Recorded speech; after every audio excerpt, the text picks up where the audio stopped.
Things I will let you know.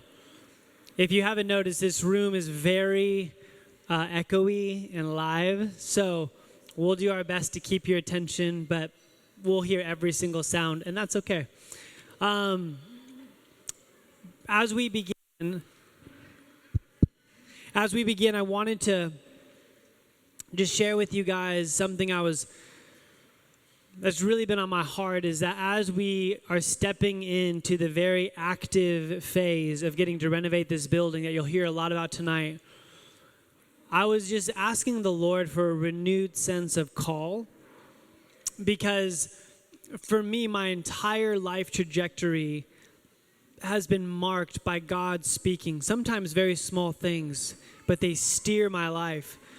And so the last week or two, I've been asking God for another one of those moments where the Lord would speak to me. And I was reading in our Lectio Divina journal, Mark chapter 3, as Jesus is in a synagogue, and there's a man there with a withered hand.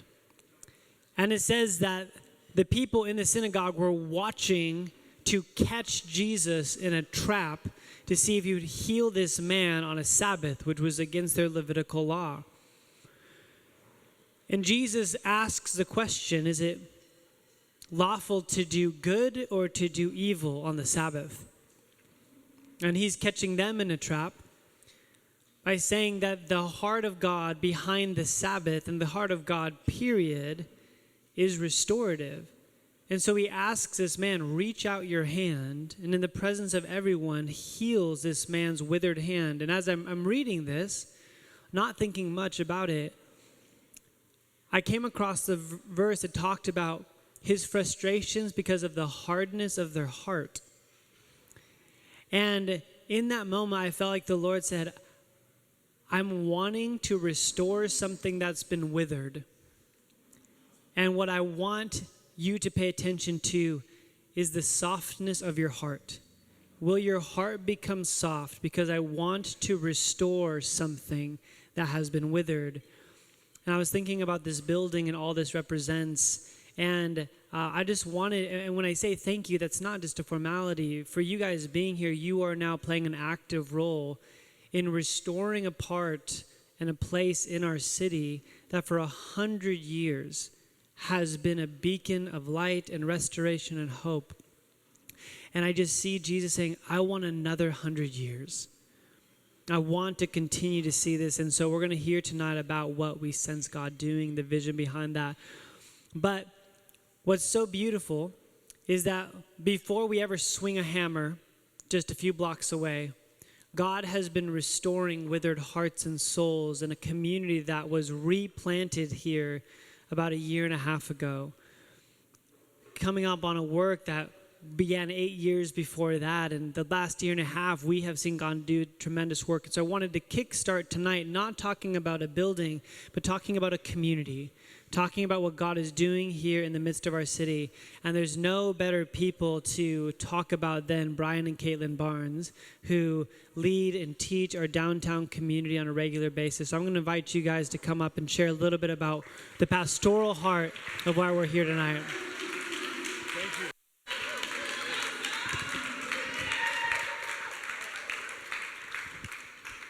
Good evening, everyone. As Benji mentioned, my name is Brian. This is my beautiful wife, Caitlin. And we have the joy and privilege of being in this space and being located down here in San Diego, pastoring and loving our people. And when I say our people, not my people, your people, Jesus' people. And I say our people because as we got up and this crew in front of me started doing all their cries, it just warms my heart. I look at each one of your faces and it just feels like home. And this is not scripted. This is just, I look at you and I'm just so grateful that God has brought us into this community to be part of what he's writing and the story he's been writing, not in the last year and a half, but over decades actually in this city. So we have the privilege of being part of leading and teaching here in downtown. And Benji asked us to share his words, a bit of a pastoral heart for what's been going on. So he said, I've got like 5 minutes between the two of us. Honestly, if I was to share my pastoral heart, I could stand here all night and tell you stories about what we feel God will do in the future. but what he's already started doing and has been doing over the last little while. If I even just think back to yesterday of standing at Kellogg Beach and baptizing people into the future of what Jesus has for them. It just, what God is doing in our city and through this church has been beautiful beyond measure, and we feel so grateful to be a part of it. I want to start just by telling you two short little stories. On Father's Day of 2022, I was going over to my parents' house to have our Father's Day meal as a family in South Africa. And we were in conversation with Benji and Jen and some others here in the room about coming over to be pastors here in San Diego. And I felt a word on my heart that I thought was for me, and then I realized that on that Father's Day, Benji was actually preaching in what was Soul Church in downtown, and he was going to be sharing the news for the first time to everybody in the congregation that Soul Church would be becoming Light Church and relaunching as Light Church downtown. And I remember sending Benji a verse, and I think we've got it on the screen, and I just felt Philip said in John's Gospel, "Lord, show us the Father, and that will be enough for us." And I remember sending this to Benji and just saying, "Benj, just show them the Father, and that'll be enough." And I tuned into the online message, and Benji stood up and he shared this verse, "Show us the Father, and that'll be enough for us." And I believe the privilege that we have as pastors and leaders and people in the downtown community as Christians is that we have this wonderful opportunity to show the men, women, and children of San Diego the Father. And that's what we want to be about. We have this opportunity, yes, for a building and all that's going to take place there. But the primary heart of God, I believe, for our community and for our city is that they would see the Father, because that alone will be enough. And what we've seen over the past year and a half as we've gathered here in downtown, we're not in that building yet. We're not in what will be and all that is to come, which is going to be beautiful and good, and I believe God's plan for our community. But before we even get there, God is rooting in His people a desire to see the Father, because that'll be enough for us. And so while we're so excited for what is to come in the building and all the opportunities that's going to be going to provide for us and the city and beyond, the primary goal of us as a gathered body is that we would see the Father, because He alone is enough. And that's our goal as pastors. That's our heart for this community. And that's the heart of every man, woman, and child that's been gathering here in downtown, is to see the Lord, because He is enough. We led and pastored a church before we moved out here in South Africa, and in the season of deciding, discerning, praying whether we should plant the church in South Africa or not, the Lord gave us a scripture that prompted us, that pushed us in the direction to say, yes, we'll plant that church. And it was Isaiah 61. And on the back of Isaiah 61, we started gathering in our lounge and eventually planted and led a church that we handed over. When we came out to San Diego to visit and preach in Encinitas and consider and discern, Lord, should we move our family across the world to come and be part of this community and teach in downtown San Diego, I said to Caitlin, as we were every day in tears, praying, crying, what should we do, Lord? We said, you know what, maybe when we go home, back to South Africa, maybe then God will speak clearly, because it felt like a lot of noise. And I got on the plane in San Diego airport. I was still connected to the Wi-Fi at the airport. And a lady in our church who had no idea that we were in San Diego, at that point we hadn't shared that we were discerning a possible move. She sends a verse to me on my phone that I received as I was buckling up to fly back to South Africa. She just said, I feel like the Lord is pressing my heart to give you the scripture, Isaiah 61. As we were discerning, should we come and replant a church? When I went into the building for the very first time, and those of you who have been into the building in Bankers Hill, you open the door, and unbeknown to me, Jen had gone into that building a few months prior and written on the door, Isaiah 61. And I didn't know this, but on your tables you'll find the Isaiah 61 passage in front of you. And I just want to read this. I had no idea this printout was going to be on your tables.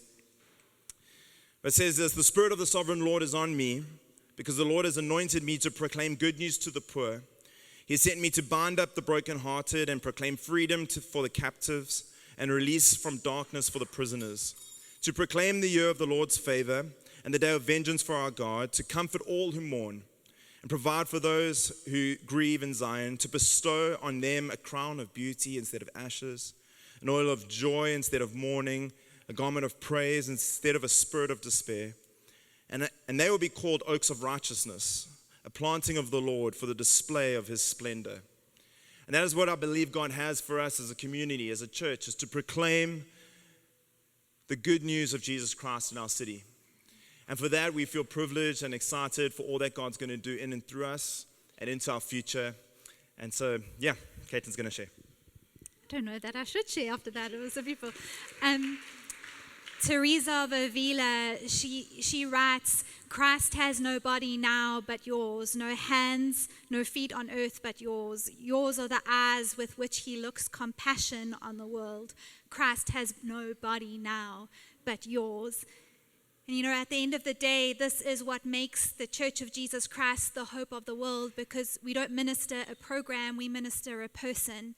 And in some beautiful, profound way, as we gather through the infilling, indwelling, and empowering of the Holy Spirit, the people of God become the body of Jesus Christ, the hands and the feet that will minister this good news of great joy that is for all people, the eyes which he has chosen to use and to look compassion on the world. And that's what our desire is as a community, is that we would be the very body of Jesus Christ in the streets of San Diego, that we would incarnate the gospel through the quality of our lives. G.K. Chesterton writes that there's nothing more extraordinary in this world than an ordinary man and an ordinary woman and their ordinary children. And what makes us extraordinary is that we carry the presence of God and we can reveal the Father. And so an extraordinary group of men and women look like men and women and children like us, gathered in downtown San Diego this evening. So this is ultimately how we answer the Great Commission, the call, the command of Jesus to go therefore and make disciples of all nations, joining him in stretching his blessing across the face of the earth. We do it in our surrendered yes. We do it in bringing a little bit of fish and a little bit of bread before him, and we trust and ask that he would multiply it and perform the miracle in our midst. In Psalm 68, there's a promise that Jesus, the Father, the Spirit of God, takes the lonely and he places them into family. He sets the prisoner free and he gives them great joy. And we believe and we trust that as the people of God, as we are faithful to follow him, that the lonely will find family in the local church, that prisoners will be set free, and that we would be a people marked by extravagant joy. And as we do this in the face of brokenness and pain, the light, love, and redemption of Jesus Christ breaks in, and we join in that great witness and that great cry of creation. Behold, he is indeed making all things new. And holy, holy, holy is the Lord God Almighty, who was and is to come. And we have an opportunity as his people to exalt him in our praises, to exalt him in our service, to exalt him in our faith as we go and establish, like Dallas Willard would say, beachheads of his kingdom to come here in San Diego on earth as it is in heaven, just as Jesus taught us to pray and the vision that he has set before us.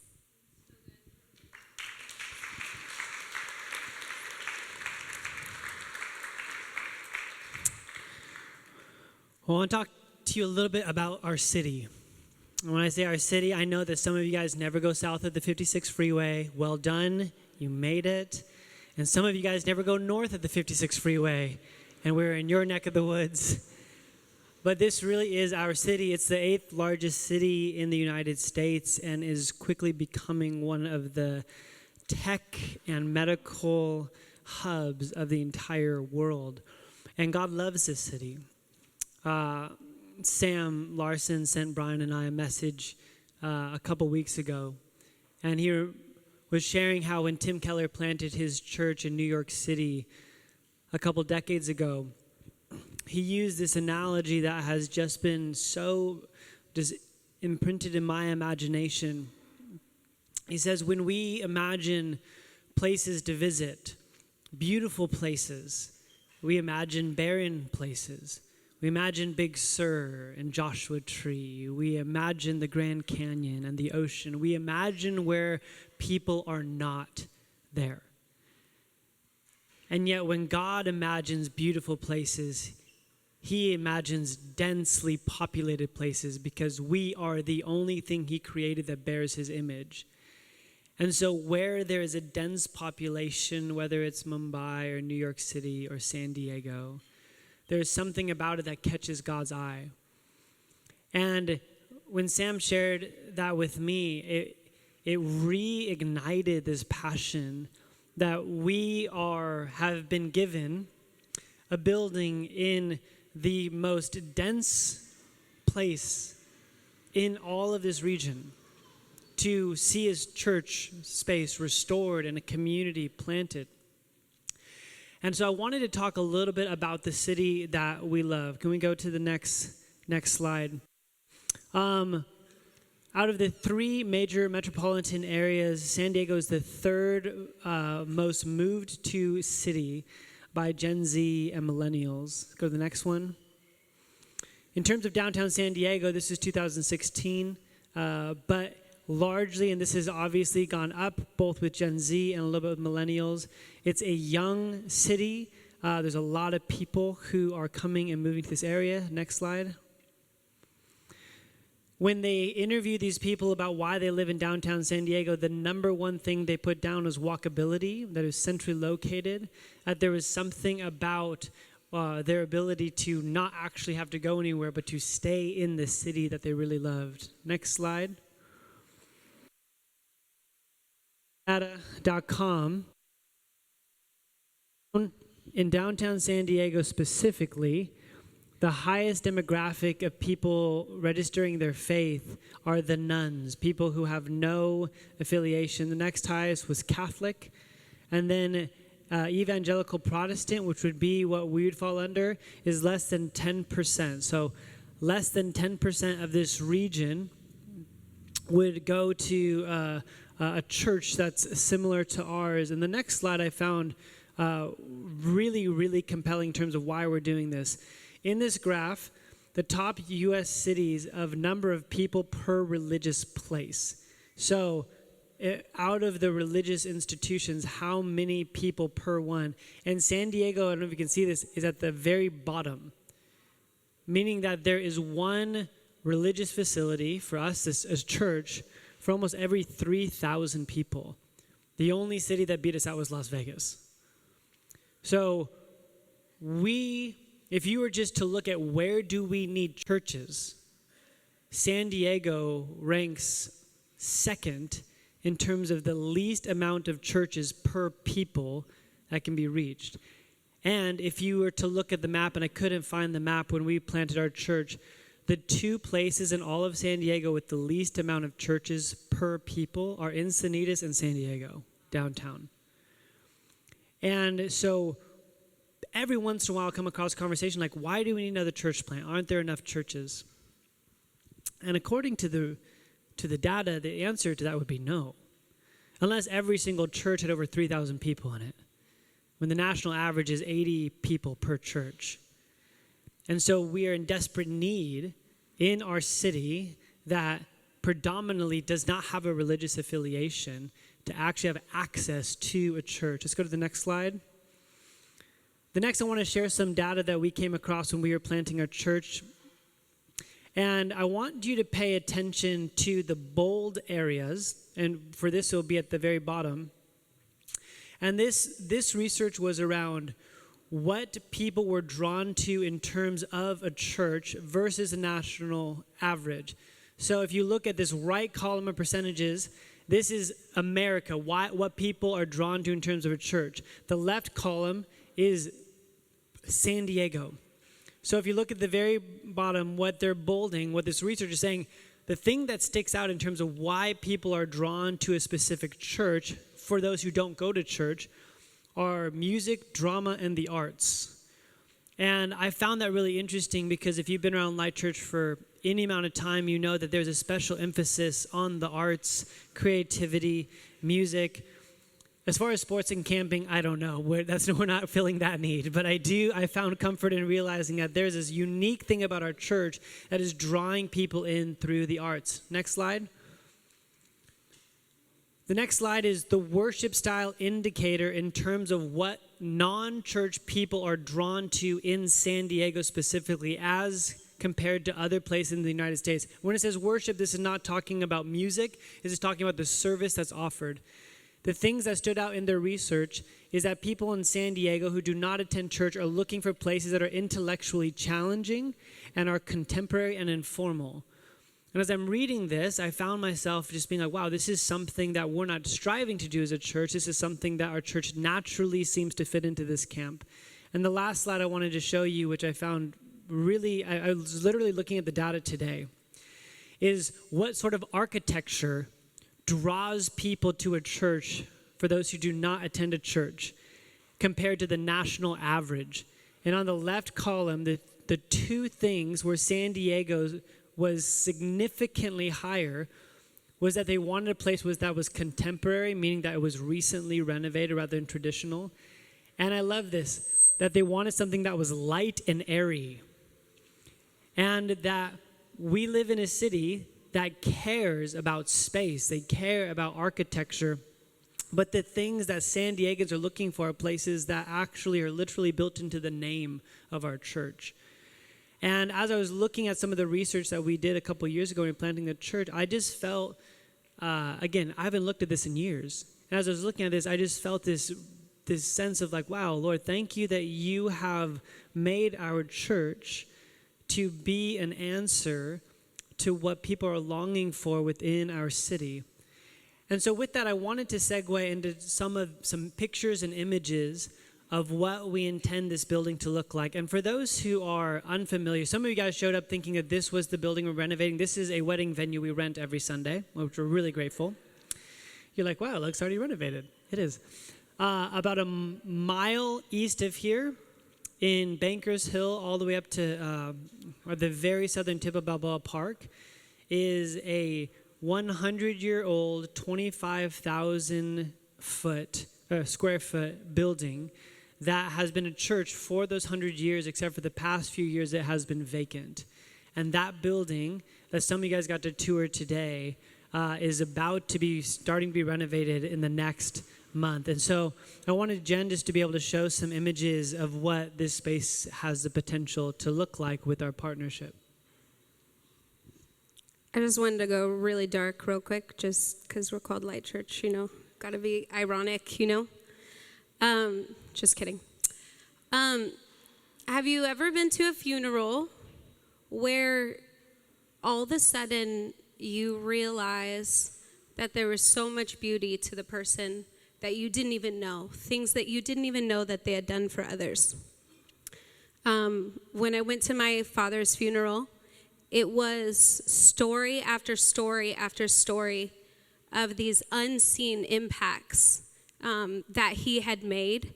And it was like one of the most wild experiences, because I knew this man as a father, and there was so much more to who he was. And so as I think about this building, and I think about what we're able to look at the last, 6 years of planting Light Church, our big prayer has been, man, there's this little tiny building in Encinitas that seats like maybe 200. But our big prayer is that just the shadow of Light Church, just the reach of it would go way beyond that little tiny chapel, that the impact would be one of those that, if Light Church had a funeral, Lord Jesus, we love you. You, do what you want with our offering. But that there would be like, wow, there was so much that I didn't know. There was just this, what Jesus was doing through it would just be this river of his redemption. And I'm not going to say that. Anyways, as I think about this building, and I'm like, yes, I would love this space to be redeemed. I would love for it to become just a house of worship, a recording studio, some dance lessons, some music lessons. Like, we can have vision for days on what it can be, but the ultimate desire is to see people experience the redemption of Jesus Christ. And so, and I do believe, I do believe that through this space, there will be a wild impact that will go far beyond. And that's hard to imagine because the building's so big. But I'm praying that the impact would go so far beyond this space, but that the Lord would use the redemption of the space as well to create space for people to come to Jesus. So I think that we all very much care about these little details. I joke about really caring about the tile. I'm like, it's fine. If we don't get the tile done, it's fine. I joke about that. But at the end of the day, I think back to this vow that I made to the Lord. Jesus radically healed me, and I stood in my backyard, and I had been in such a hard place. And I said, Jesus, every single day of the rest of my life belongs to you. And I want to be a living thank you card to just show you the gratitude. And I want to see your redemption, and I want to sow your redemption every single day of the rest of my life. I want to be a noticer of what you're doing. I wasn't going to say all that. I was just going to show the building. But, oh no, you help me. Ayúdame, por favor. Okay, so here's the building. It's so pretty. We're going to have windows and let the light back in. Huh? Babe, that's too complicated. How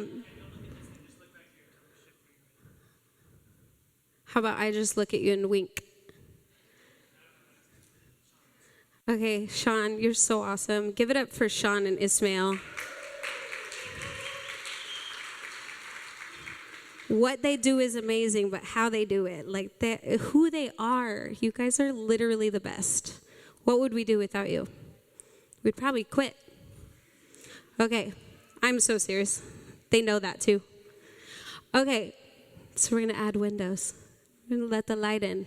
If you've been in the space, it's begging to have the light brought back in. Very beautiful. Jason and Tina have been designing the whole thing. They were not able to make it tonight, but their design firm is Indio White, and they've been helping make it all happen. Okay. This back alleyway is going to be called The Garden. It's just going to be lush and beautiful. You're going to walk in, maybe get some coffee, maybe buy some flowers. What I've experienced at Bankers Hill, I could be wrong.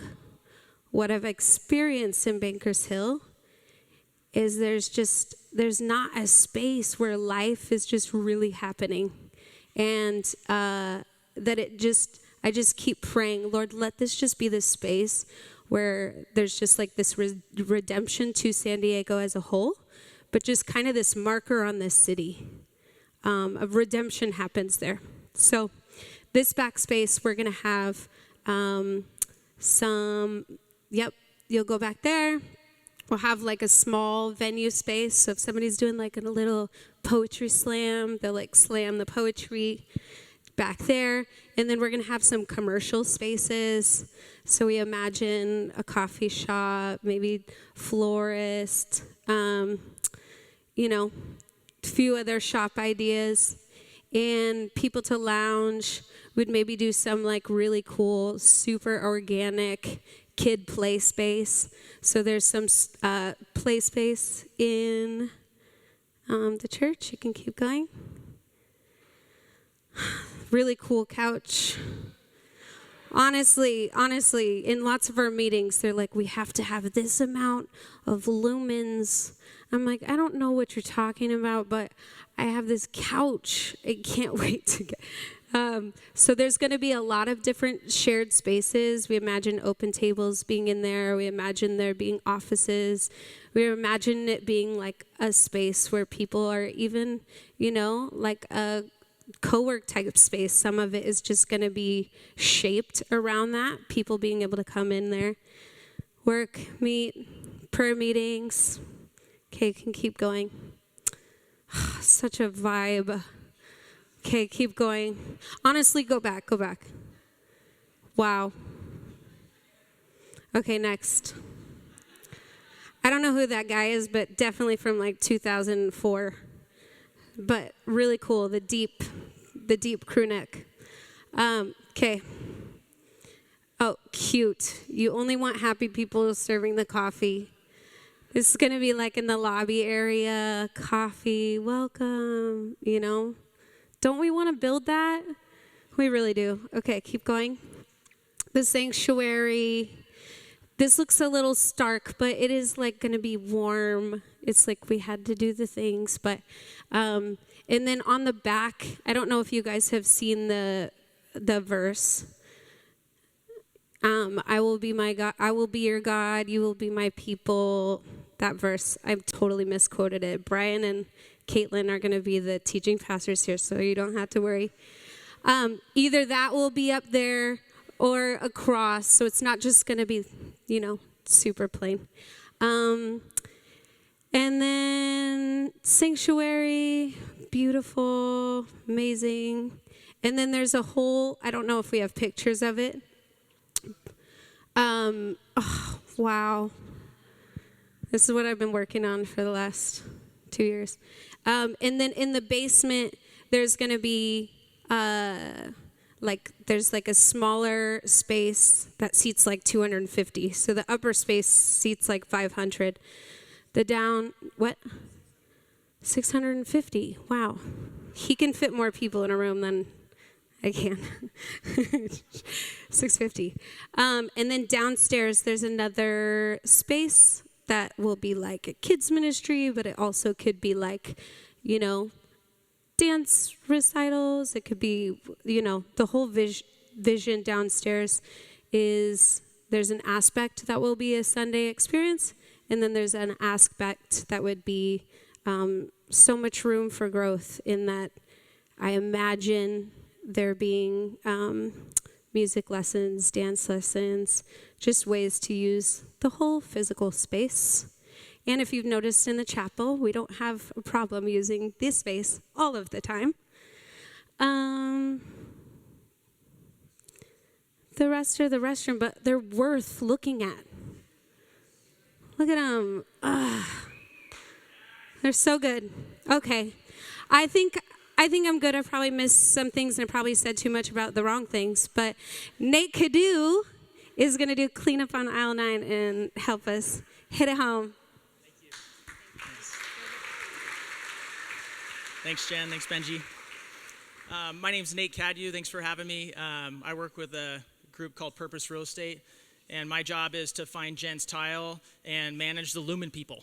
So that's what I do. So our company does development here in San Diego. Born and raised here, so really thankful to participate with Light Church and go on this journey. So it's been a long time coming. Actually participated with Soul Church in buying this building 5 years ago. So we've been around a long time, and I'm super thankful to be able to help get it built out. So thank you. At Purpose Real Estate, one of the things we're really passionate about is physical spaces. I think that we are created by a communal God and a relational God, and human connection is really the deepest need that society needs today, and that occurs in physical places. So when we develop places, that's what we're always thinking about. How do we get people to connect with each other? We feel like that's the biggest value proposition of creating spaces. And so specifically with churches, I'm sure it's no news to anyone, but there are starking statistics going on within our nation about the number of churches that are closing and number of churches that are being forced to sell because of the ongoing cost of renovation is so significant.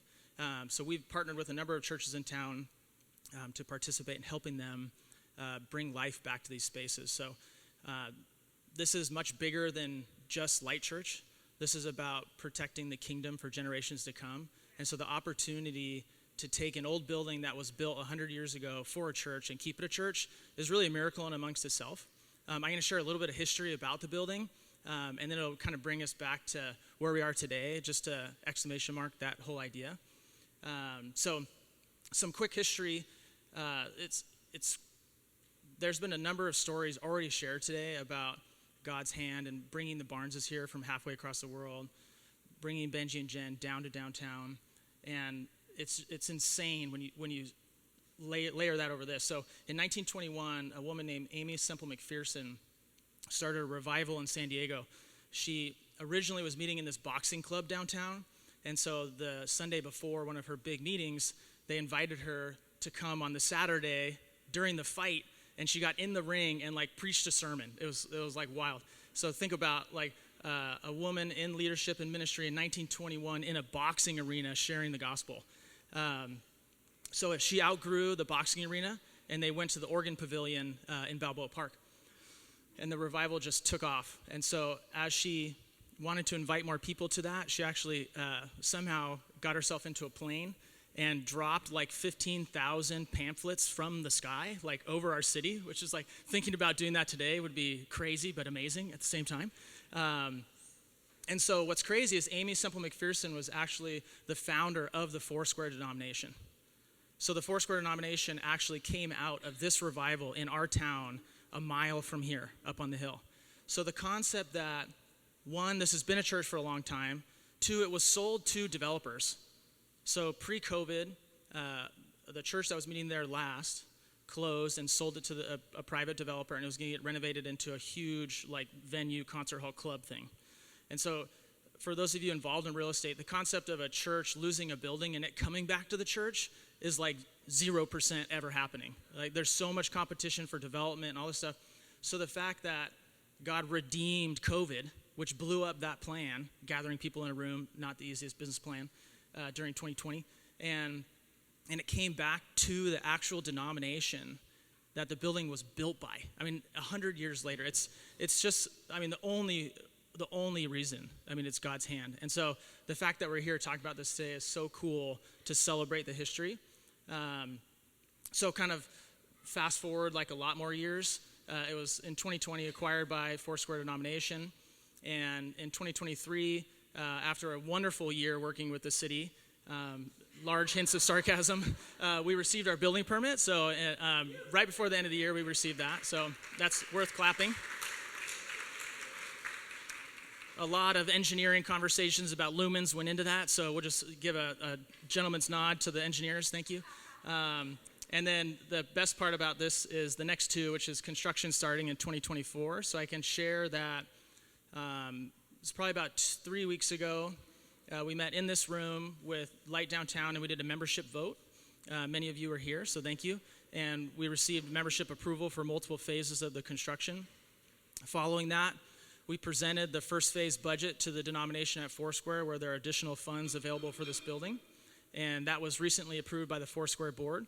So we currently have a $1.9 million budget from Foursquare to commence the first phase of construction, which will start here in the next month.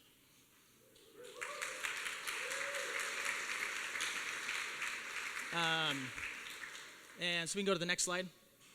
So here's some historic photos real quick. Like Jen said, Jen kept referencing like bringing light back in. So it was originally constructed with these amazing windows. So this is from 6th Avenue. As you travel up, Balboa Park's on your right, and you can see all the large windows at the building. Not to knock on like the 60s and 70s for construction architecture, but there's this genius idea of just adding a layer of stucco and covering all the windows. So there's literally like a faux, like an 8-inch set-off facade stuck to that building. So part of this first phase is we're going to go rip it off. So there's a lot of not good things in there. So part of that has been a lot of work. We're like wrap the building, and there's all this asbestos in there. So it's going to be awesome. But so we're literally going to take the whole face of the building off, and that in itself is going to be a massive change. On the right is the Organ Pavilion with Amy Semple McPherson's Revival, which is a awesome kind of tie-in to here. The next slide. This is a quick aerial. I'm supposed to be hurrying up, I guess. So sorry. The orange building is the building itself with Balboa Park to the upper. This is from an aerial from 1932, right around when the building was constructed. So I thought that was a cool one there. The next one. This is a more modern day picture of the building itself. You can see its proximity. This is from downtown looking up at Balboa Park. And one thing to note about Balboa Park for those of you that aren't as familiar with the neighborhood, it is seeing like a massive resurgence of new development. Bankers Hill has one of the largest height limits and densities allowed in the city, even more so than like North Park and Uptown. So there's a massive amount of new high-end apartment buildings being developed right now. And the demand for Bankers Hill from a rental standpoint is actually a lot better than even downtown like proper. So East Village has a huge amount of supply that came online, but it's not absorbing as fast as what Bankers Hill is. So Bankers Hill is a really strategic location for Light Church downtown. And then lastly, just a quick vision. You've heard about it a little bit, but there's a lot of opportunity in this building to think about more than just Sunday mornings. And that's what I love about working with Light Church is we have a really strong alignment on, we want this building to build the kingdom. Like the building should participate equally as much as we are on Sundays. And so Jen shared about the garden. So there's like this driveway thing that's on the side that's like, has like all this random stuff in it right now. And there's a huge opportunity for us to invite the neighborhood in 7 days a week. And we feel like that's a critical component for what churches need to be transitioning to, is to be financially sustainable within a city as expensive as San Diego. We need to be thinking about ways to invite people in. And in addition, and maybe even more important than the financial component of it, is there's a lot of people that just don't feel comfortable coming to church on Sunday. But what if there was a coffee shop that becomes a normal routine and they ended up building a relationship with someone that went to the church and they got to meet Brian Barnes over coffee, which they're for sure going to meet Brian. Brian's just going to be meeting everyone. That's like his day job.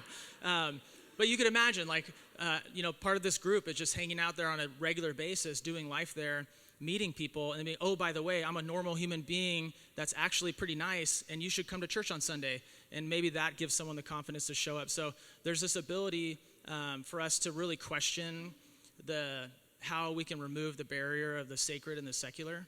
Jesus did this the best, is Jesus didn't hang out at temples to minister all the time. He actually hung out at wells where the people were. And what's the modern day well, called a number of places, but a coffee shop's an easy example, is we need to be there. And we need to go build places there and spend time there.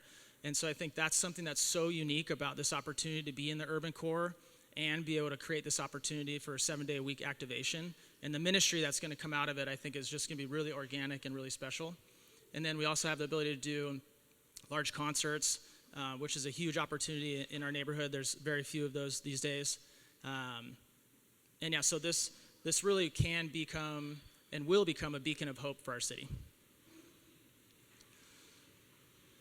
Next.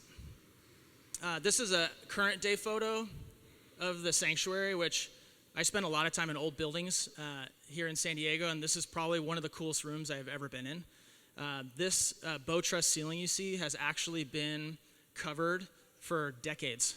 So the last church to actively meet here was Horizon Park Chapel outside of Park Hill for a hot second. But during that whole season, this was totally covered. You could never see any of this. And the gentleman we bought it from illegally demolished all this stuff and then got red tagged, which is what happens when you break the rules and don't have a permit. And then that's when he sold it to us. But so it really exposed this like amazing opportunity of the ceiling, which will be preserved. And actually has been really difficult to design around because there's zero structural load allowed to be hung from it. So we can't, all these lights, we can't hang anything from it. So we've been able to design around that. On the next slide, I'll kind of share some of this stuff. So you saw the renderings. The renderings previously followed that, but so you can kind of see where it's come from to where it's going. So for those of you in construction or involved in real estate development, one of the sad truths about old buildings is they're typically more expensive to renovate than it would be if you just ripped it down and built new.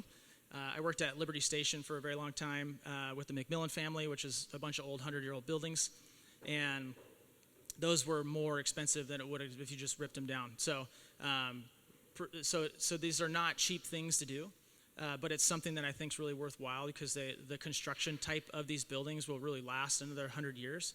And so the opportunity to really save the heritage and history and spiritual formation that's occurred here is really important. So we've been working for a number of years to get where we are with the permit. Currently, the total project budget, which does not include the acquisition of the land, because that was already acquired, we're at about right shy or right around $11 million. So that's like all encompassing of all of our design fees, all the engineering fees, the permit fees, and the hard cost. And so that has continued to become just something that's intimidating. If we're just being honest, as we look at what the cost is to really do this the right way, you're basically building a new building in an old building. But we really believe, it's almost impossible not to have faith with the stories that you've already heard. So we're super thankful to participate in stewarding this building and are thankful that you guys have interest in learning more about it today. So schedule-wise, over summary, it's 12 months of construction. So our hope right now on target is trying to get open by Easter of 2025. So that is with all the information we have today. That's, I would call realistic. And so that's something to look forward to. Approval process, I went through this. Most of this has already occurred. So membership meeting happened. We had the International Church of the Four Square Gospel board meeting got approved. And then we look forward to starting construction soon. So we're super thankful for those of you that came down and those of you that are part of Light Downtown. Like I said, this is really a big part about Light Church's story, but it's also part just about our city and just the generational opportunity for us to steward spaces to meet Jesus for the next generation. So I really invite you to prayerfully consider participating with us in all the different ways today. And again, we're super thankful that you're here. So. Thank you so much, Nate. Well, thanks, guys. This is where we kind of conclude our evening. But as we conclude, I wanted to just share practically what we're asking and praying for. When Jen and I were invited by our denomination to take on downtown, it wasn't just a community, it was this building. And at the time, we were a 4-year-old church plant. We're now a 6-year-old church plant. Is that right? So in terms of church years, it still feels very new. And we spent 3 months fasting and praying.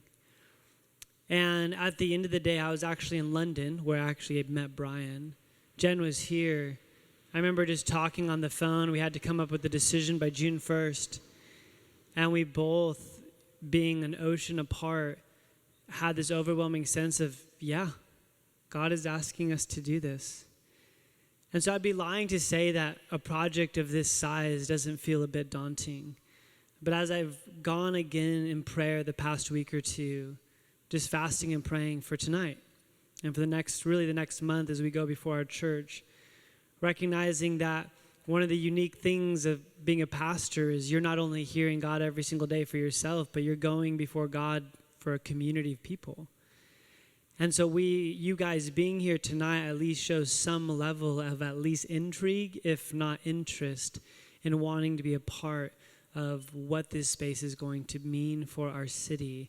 And so I want to let you know from the bottom of my heart, I am 100% in. That means my own time, my own finances, my own prayer. I am 100% in. I have absolute faith that God will provide us to not only see the images you saw, but more importantly, the stories we have yet to hear. Last story before we just talk about some practicals. This morning, Jen and I had the privilege, as we often do, sitting with a new couple who is going to be married soon, and it was a unique conversation because the gentleman who's getting married has just started following Jesus in the past month. And after years of really defiance, pretty staunch atheism, and out of simply being in a relationship, it wasn't quite missionary dating, but essentially her just saying, I have to be with someone who would follow the Lord. And they actually ended up breaking up. And unrelated, he started walking through some things that led him to a point where realizing his ability, strength, good looks, influence, affluence no longer was providing the type of life that he always thought he would have, and on his own started coming exploratory to church. And he started opening him up, and his words this morning were, he said, every single time I would hear the Bible preached, it started making sense in my life. And for the first time in my life, I started relaxing into the possibility that God was real and that he loved me. And he said, I couldn't stop crying. I couldn't stop. He said, it was the first time in my life I felt like I had permission to be human. And we're sitting in our living room this morning, and he's telling us this story how God has literally transformed his life. He got baptized yesterday. And this is one of those guys, he's just Mr. Encinitas, right? Tall, good looking, affluent, smart. And he's sitting with us in our living room with tears in his eyes, just telling how Jesus has changed his life. And I told Jen after they left, I said, I'm so thankful we had this meeting this morning before tonight, because it reminded me of why we're doing this in the first place. Is that there are other individuals walking around these streets, down at the bars and at the restaurants and in their high-rise apartments, people sleeping on the streets, trying to find a tent in a park, and everyone in between who desperately needs to know Jesus. And what we have seen in the past 6 years has blown our mind in terms of the amount of people who are coming and receiving the gospel of Jesus Christ is unlike anything we could have ever dreamt about. And so although this feels daunting, I've actually just come to realize, why not, God? Why not? And yes, it's an old historic building, which means that this is, what Nate didn't say is the $10 million, $11 million project. There's already 3 or 4 of that's been raised through our denomination and through some initial fundraising. So we're trying to raise $7 million more. And again, in the natural, I'm like, well, what does that look like? How is that going to be? But again, I've just felt the Lord just had a picture of that withered hand. He says, hey, don't have a hard heart. And let's see what God can do in terms of this restoration. And so let me show you the next slide. This is, when I say strategy, I would just say this is a prayerful strategy. This isn't I'm not Mr. campaign building restoration guy at all. This has been through a lot of prayer. So let me just kind of walk through these 3 things. Number 1 is we want to raise as much as we can between now and June 1st to start the next phase. What Nate mentioned is we already have $1.5 million released from Foursquare because they hold some of that money just to get started. And what we want to do is we want to see within our church how much can we raise and get pledged to raise in the next month to realize if we need to go and look at different loans. And so we're not expecting to raise all the money in the next month and a half, but we are expecting to get an idea of what can we raise. And so that's really our first goal is over the next month and a half is to figure out what does it look like. And that could be creative. That could be from a tax return, sacrificial generosity, from creative giving. But we're starting tonight and over the next few weeks, we want to get a sense of what do we think we can contribute. Number 2, we want to set up reoccurring giving monthly for the next 12 to 18 months above and beyond regular tithe. And so there's a good chance that if you're in this room, tithing and generosity is already a part of your life. And so we are asking you to prayerfully consider what does it look like above and beyond that to be able to sow into what Jesus would use this building for. And I want to pause right here because the Bible is clear that we're all called to give, but then it also says there are people who have the gift of generosity. Some of you are in this room. And oftentimes people who have the gift of generosity have really these amazing businesses and mind for finance. And there might be people in this room that God is calling you to give above and beyond in an extravagant sense. And I want you to be prayerfully open to that. Rather than that coming from me, from an ask, all I'm saying is, would you be open to just saying, Lord, what would you have me contribute to this? And And if that's the case, that you would be one of the first people leading forward. And that's really what this room is that we're going first. And we can go share with the church the next couple weeks of where we've started and began. And knowing that that doesn't just happen through one check, but like I said, we're looking at an 18-month window to what we could be giving on a regular basis. And then in my times of prayer, I felt like the Lord just say, pray for 2,000 people to give $2,000. 2,000 people is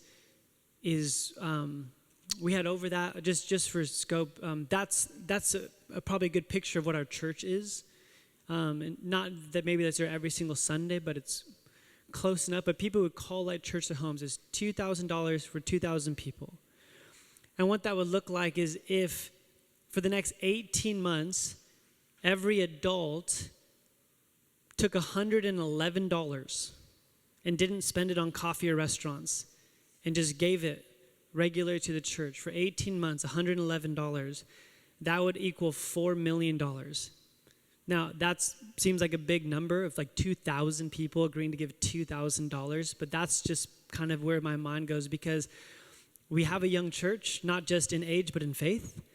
And sometimes it might be like, well, I don't know. When I hear a number 7 million, how can I put a dent in that? But if we got everyone to say, is I can imagine $100 a month not going to my favorite coffee shop, or maybe not half as much, depending on what kind of latte you're buying or where you're buying it. And I started doing the math. So if you guys know me, I love Phil's coffee. It's $6.60 every time I buy my cup of coffee. And I buy it almost every single day. And I realized, and I was just saying, like, Lord, how do I go first? And so apart from maybe some more significant gifts that we were giving, I felt, and I'm just sharing this publicly for you, I felt like Lord said, I want you to not drink Phil's coffee for the next 18 months. And I want you to put every dollar you would spend on Phil's coffee into the building. And so I'm letting you know that that's me going first. It's one of 2,000 people that I think I can easily find $100 a month that I can put towards something that won't just give me decaf coffee, but hopefully might make space for someone like we had in our living room this morning. And so, and the reason I bring that up is we don't want just a few people who have means to be the people who fund this. We're asking our whole church to say, and even if you live in Encinitas, this is our city. This is the area that God looks at uniquely because of the dense population, and we want to be able to create another 100-year legacy for that. And so that's really our strategy is between now and June 1st, every single one of us would pray about this is what I think I can do, this is what I think I can give, whether right now or whether in the next 18 months. Secondly, that you would actually set up, either you'd write a check or give, you would set up a reoccurring gift for the next 18 months. Feel free to mark your calendar for when it stops. And if you're like, I don't know if I can do that, all I'm saying is, would you consider maybe $100 a month? Just finding somewhere that you could maybe step back and you could do that. And the thing about a pledge is it's not like you're not signing your life away. It's a faith prayer. It's saying, Lord, if I can, I want to be able to do this. And so what we are doing tonight is that we want to be able to, did I say the number wrong, Jen? Oh, it's $198 a month I spend at Phil's? Oh, but I don't do like 30 days. It's probably more like 20 or 25. I will do the math, but I'm above and beyond, guys. I'm going there. So if you see me with a Phil's cup in the next 18 months, it was a gift, I'm letting you know, or a gift card. I am not buying it on my own. That money's the Lord's. I already told him. I literally bought my last Phil's cup of coffee last night, and I held it in my hands. I said, all right, see you in 18 months. On your table, you have the verse that has been a part of Light Church's story and the Barnes' story, but also you have an envelope. If you could just take this out, I want to give you some instruction.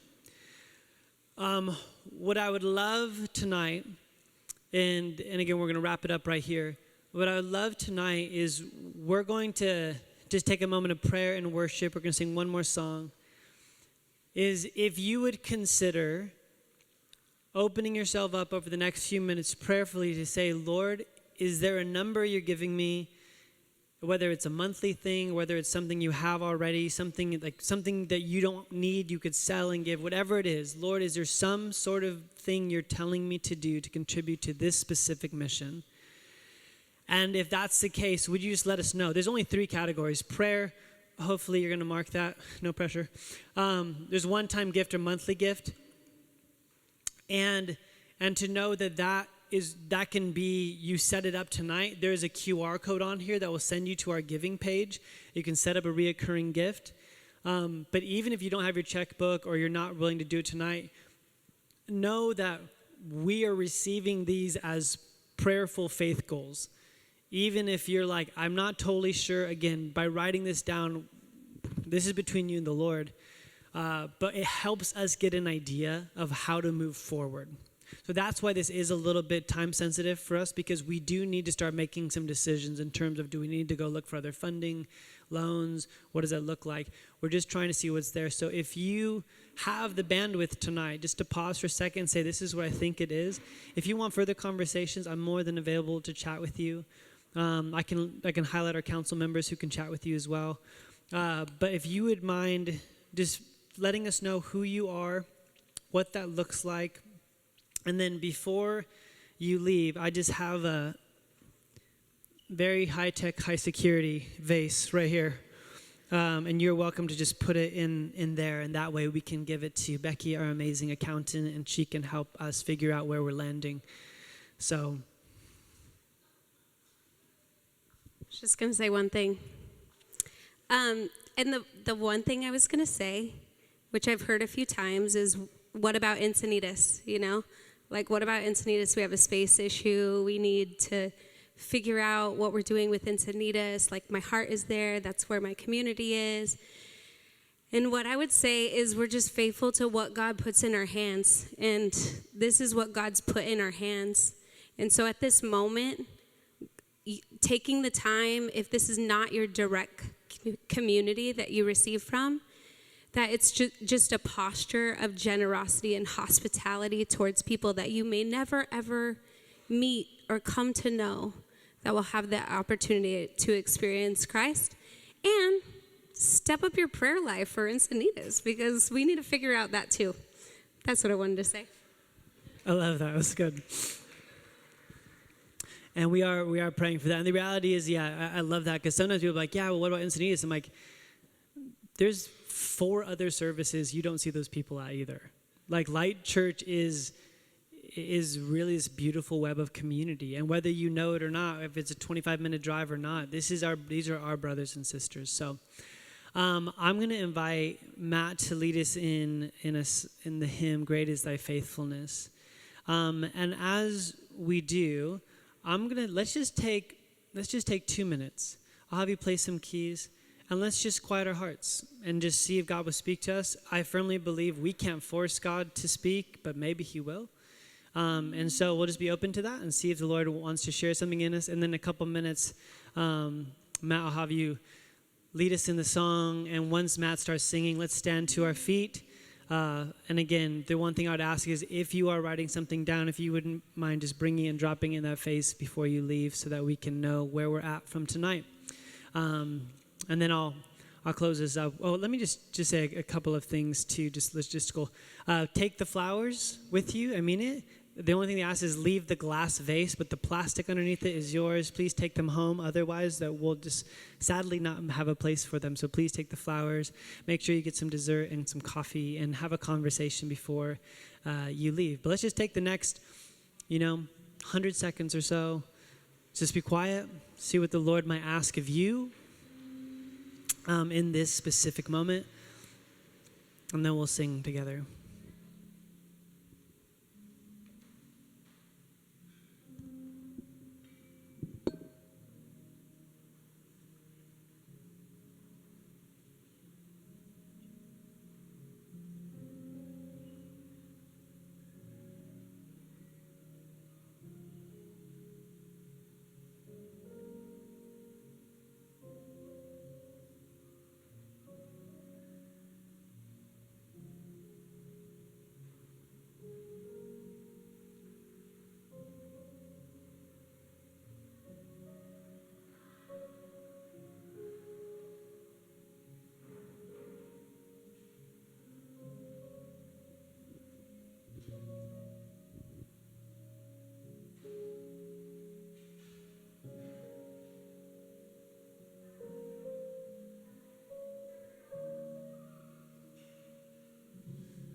when the Bankers Hill building was acquired, somewhere along the process, a wall was torn down and this big, beautiful Bible was found. And we believe that it's a Bible from the 1920s. And it was given to someone in the downtown community to hold on to and to keep safe. And one afternoon, we were at the building as a community, and she brought it with her. And she opened it up. And in the pages of this Bible, there were certain things that were recorded: birth, baptism, marriage, and death. And just as we're sitting now in the presence of the Lord, I was reminded of this Bible and how these are key moments in someone's life and in our story. And the Father's working in every single moment, bringing people home, bringing his children to himself, calling us, redeeming us, restoring us, setting us free, giving us eyes to hear, ears to see. And the beautiful thing about this Bible is it was like the entirety of these people's lives were housed in who God is. The Word become flesh. And how wonderful that for each one of us, the entirety of our lives are housed in the goodness of who he is. And while we can sit and we can bring ourselves to his feet and we can imagine a future that he has breathed, the reality is that while we imagine the future, God ordains it and he speaks it into being. And so for Light Church, for the church stretched across nations, God holds us, and he is writing his story, and he is bending all of eternity to its redemptive end, finding this beautiful culmination in the person of Jesus Christ. And so as we close, what an invitation for us once again to remember, you are faithful, God, in it all. Birth, baptism, marriage, and death.